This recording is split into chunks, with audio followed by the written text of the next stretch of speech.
Mango powder, कटोरी, कोन, फूल, पत्ती कैसे बनाएं। इसके लिए 5 किलो बादामी आम लें, अच्छी तरह से धोकर पोंछ लें, छिलका निकाल दें। इसकी गुठली में से पल्प अच्छी तरह से कैसे निकालें, इसका वीडियो आप मेरे चैनल पर देख सकते हैं। तो सभी को इस तरह से काट लें और गुठली निकाल कर अलग कर दें। इसमें हमने स्वाद के अनुसार चीनी डालनी है। हमने 1 किलो चीनी डाली, अच्छी तरह से मिक्स कर दें। अब इसे मिक्सर में डालकर पीस लें। सभी रस को एक बड़े बर्तन में इकट्ठा करना है और फिर उसे अच्छी तरह से मिक्स कर दें। अब इसे हम जिसमें डालेंगे उसमें कुछ को हमने बड़ी प्लेट में लिया है, कुछ के लिए हमने बहुत छोटी प्लेट ली है और कुछ के लिए हमने थाली ली है।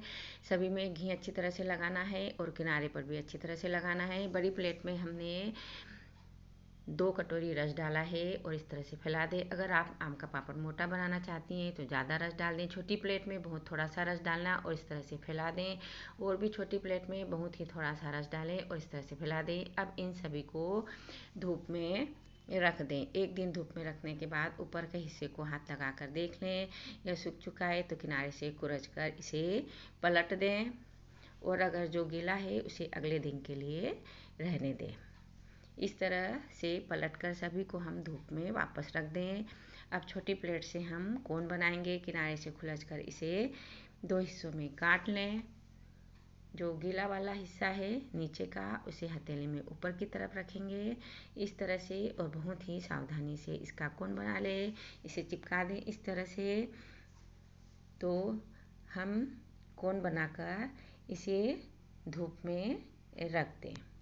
अब हम कटोरी बनाएंगे। कटोरी के लिए हमने छोटे और बड़े साइज़ की कटोरी लेनी है। तो आपके पास जिस तरह से बर्तन की व्यवस्था हो आप उस तरह के बर्तन लें। कटोरी में छोटी कटोरी में बाहर की तरफ अच्छी तरह से घी लगा दें और बड़ी कटोरी में अंदर की तरफ। इसी तरह गिलास में भी करना है। और हमने कुछ को बहुत छोटा बनाया है, उसके लिए हमने बहुत छोटी कटोरी ली है। किनारे से खुलच लें और इसे इस तरह से निकालना है बहुत ही सावधानी से। कटोरी और गिलास में इस तरह से घी लगा लें। जो गीला हिस्सा है उसे कटोरी में ऊपर की साइड पर रखें। अब इसके ऊपर बड़ी कटोरी रख दें। बहुत ही सावधानी से घी अच्छी तरह से लगाएं ताकि निकालने में आसानी रहे, और इस तरह से डिजाइनर कटोरी बनेगी। इसी तरह हम गिलास के ऊपर भी रखकर बनाएंगे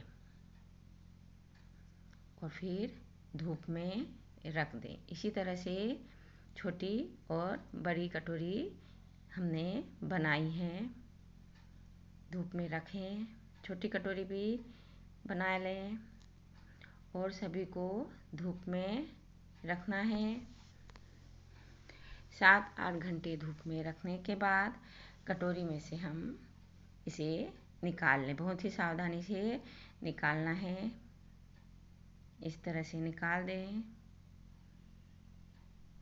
इस तरह से इसमें से भी निकाल लें, और अगर नहीं निकालते बन रही हो तो आप इस तरह से चाकू से भी निकाल सकते हैं बहुत ही सावधानी से। और फिर सभी को वापस से धूप में रख दें।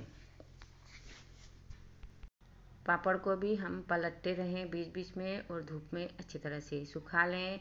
अब यह अच्छी तरह से सूख चुके हैं तो इनके कैंची से इस तरह से टुकड़े कर लें, और कोन भी और कटोरी भी अच्छी तरह से सूख चुके हैं।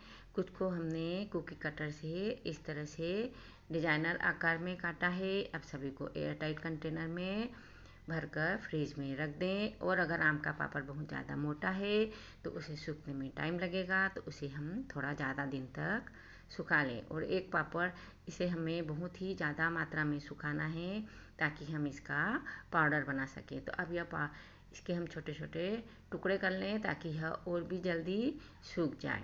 तो इस तरह से टुकड़े करके हमने सुखा लिया। अब इसे मिक्सर में डालकर पीस लें। अब इसे चलनी में डालकर छान लें। जो पाउडर बचा है उसे एक अलग एयर टाइट कंटेनर में भरें और जो बड़ा वाला हिस्सा है उसे अलग भर दें।